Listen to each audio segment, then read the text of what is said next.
அனைவருக்கும் வணக்கம். நம்ம அனடா கணிதம் அறிவோம் எளிதாக கணக்குல என்ன பார்க்குறோம்னா, 2011ல கேட்கப்பட்ட கேள்வி. பின்வரும் எண்களில் 4ஆல் வகுப்படுவது எது?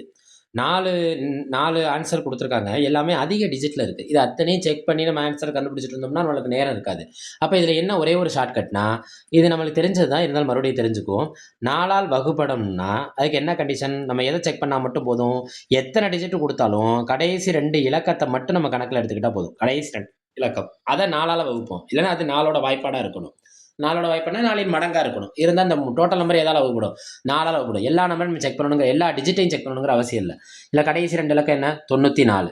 செக் பண்ணுவோமா? ஏ ஆப்ஷன செக் பண்ணுவோமா? 94 4ஆல வகுத்து பார்ப்போம். 2 8 பாக்கி 1 14 3 12 பாக்கி 2 மீதி வரவே கூடாது. அப்ப ஆப்ஷன் ஏ கிடையாது. ஆப்ஷன் பி எடுத்துக்கோங்க. கடைசி 2 டிஜிட் என்ன? 72.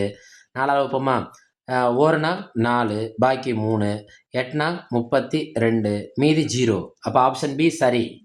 ஆப்ஷன் பி என்ன ஆயிருது? சரியான விடையா மாறிடுது. இப்ப அடுத்த டிஜிட் எடுத்தீங்கன்னா 26. 26னா 4ஆல வகுப்போமா? 6 24 மீதி 2 வாய்ப்பே கிடையாது. ஆப்ஷன் சி வாய்ப்பு இல்ல.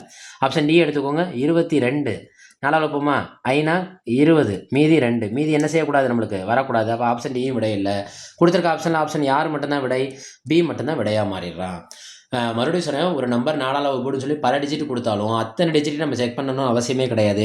கடைசி 2 இலக்கத்த மட்டும் எடுத்துட்டு நம்ம கணக்க முடிச்சுட்டு கச்சிதமா போயிரலாம். நன்றி.